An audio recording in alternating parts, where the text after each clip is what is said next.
धाराशिवमधल्या शिवसेना युबीटीच्या सर्व लोकप्रतिनिधींची आज मातोश्रीवर महत्त्वाची बैठक होणार आहे। आमदार कैलास पाटील या बैठकीसाठी आता मुंबईत दाखल झालेले आहेत। खासदार ओमराजे निंबाळकर यांच्याकडून शिवसेना युबीटीचे जिल्हा परिषद सदस्य, पंचायत समिती सदस्य, नगरसेवकांना संपर्क सुरू असल्याची माहिती आहे आणि त्यामुळे ठाकरेंची शिवसेना आता सावध पवित्र्यात आहे। आता मातोश्रीवरच्या बैठकीला कोणते नगरसेवक हजेरी लावणार यावरून कोण कोणासोबत आहे हे चित्र स्पष्ट होणार आहे। आणि याच संदर्भात आणखी माहिती जाणून घेऊया। आमचे प्रतिनिधी ज्ञानेश्वर पतंगे सध्या धाराशिवमधून आपल्याबरोबर थेट जोडले गेलेत।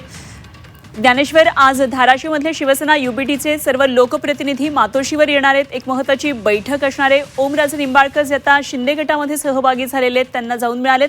त्यांच्याकडून शिवसेना युबीटीच्या अनेक पदाधिकाऱ्यांना, कार्यकर्त्यांना फोन केले जातात, संपर्क सुरू असल्याची माहिती कळते आणि म्हणून ही रणनीतीची एक बैठक असावी असं कळतंय। काय नेमकं बैठक कशासाठी बोलवलेली आहे, कोण कोण उपस्थित राहणार आहेत, काय नेमके बैठकीसंदर्भात आणखी तपशील?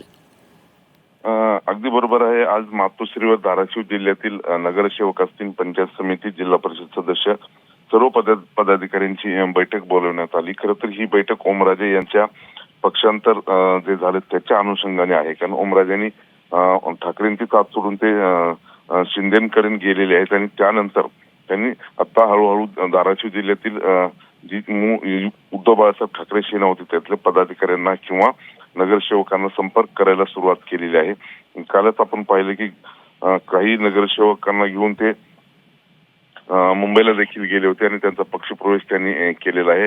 एकंदरीत काय तर ओमराजे आता परत एकदा ऍक्टिव्ह मोड मध्ये आल्याचं आपल्याला पाहायला मिळतं आणि त्या अनुषंगाने खरं तर ही बैठक बोलवण्यात आलेली आहे। या बैठकीला धाराशिव जिल्ह्यातील किती नगरसेवक उद्धव बाळासाहेब ठाकरे गटाचे जातात ते देखील पाहणं महत्वाचं आहे आणि हा जो गड मानला जात होता की हा उद्धव बाळासाहेब म्हणजे युबीटीचा या ठिकाणी प्रभाव मोठ्या प्रमाणात पाहायला मिळत होता। आता हा प्रभाव युबीटीचा आहे का ओमराजेचा आहे या सगळ्या बैठकीवरून स्पष्ट होणार आहे। ठीक, जरूर लक्ष ठेवून राहा आणि या अपडेट्स धाराशिवमधून सुद्धा देत जा। या संदर्भातले धन्यवाद दिलेल्या सगळ्या माहितीसाठी। ज्ञानेश्वर पतंगे आमचे प्रतिनिधी आपल्याबरोबर होते। त्यामुळे आता ओमराजे निंबाळकर हे शिवसेना युबीटीला कुठेतरी खिंडार पाडणार का आणि त्या दृष्टीनं सतर्क राहिलेले युबीटी आता पुढे नेमकं पाऊल काय उचलणार या बैठकीमधून आता स्पष्ट होणार आहे।